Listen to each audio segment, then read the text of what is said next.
When we think about Robert De Niro, we think about his face. But in Italy, for decades, people also talked about his voice. And one day, that voice changed. And for many viewers, something felt different. But why? Before we talk about the voice, we need to understand the man. Robert De Niro was born in New York in 1943, but there's something many people don't realize. He has Italian roots. His mother had origins in Molise, a region in southern Italy. That connection may explain something important. When he played the young Vito Corleone in The Godfather Part II, he didn't just imitate a Sicilian accent. He studied it carefully. He worked on the rhythm. He respected the culture behind the language. For Italian audiences, that mattered. It didn't feel fake. It felt real. In the 1970s, De Niro exploded into the shine. Taxi Driver, a lonely disturber man in New York. He didn't try to be charming, he didn't try to be likable. He was intense, uncomfortable, unforgettable. Then came Racing Bull. For that role, he gained more than 20 kilos. He changed his body completely. Not for attention, not for headlines, but for truth. De Niro didn't just play characters. He became them, and that dedication made him one of the greatest actors of his generation. Throughout the 18th and 19th, he became an icon. Goodfellas, Casino, It, powerful roles, strong presence, a face you could not ignore. But in Italy, there was something else. Something that made him even closer to the audience. His voice for decades, Robert De Niro in Italy had one voice. Ferruccio Amendola. He was not just a voice actor, he was the Italian soul of De Niro.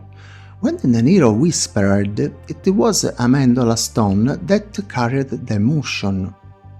When De Niro exploded in the anger, it was that familiar voice that gave it power. For many Italian viewers, they were inseparable. De Niro was that voice, and that voice was De Niro. Then, in 2001 year, Ferruccio Amendola passed away. And everything changed. A new voice took his place. Stefano De Sando, a talented professional, deep voice, strong presence, but for many people it felt different. Not worse, just different. And when you grow up with the voice, when your memories are connected to a specific sound, change can feel strange, almost like meeting an old friend. The suddenly sound unfamiliar. And at the same time, De Niro himself was changing.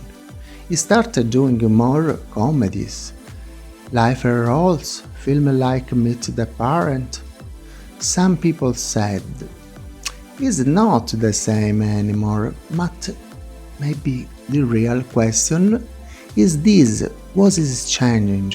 On where we actor evolve, audience evolve, but in Italy the change of voice made the evolution feel stronger. Because in Italy dubbing is not just a technical work, it's a cultural identity, it's emotional memory, it's a part of how we experience cinema. Today, Robert De Niro is still a powerful presence. In films like The Irishman, he returned to deeper, reflected roles, older, calmer, more introspective, but every time he appears on screen in Italy, there is still a silent comparison. The voice is the same feeling, and maybe that's the fascinating part. An actor born in New York with Italian roots in his blood became part of Italian cinematic memory, not only because of his talent, but also because of a voice. So let me ask you something. If tomorrow the voice of your favorite actor changed, would it still feel the same? Would it still the same? Or would something inside you notice the difference? Tell me in the comment, because Robert De Niro has not only been a great actor. For many people he has been a face and a voice. Thank you very much for watching.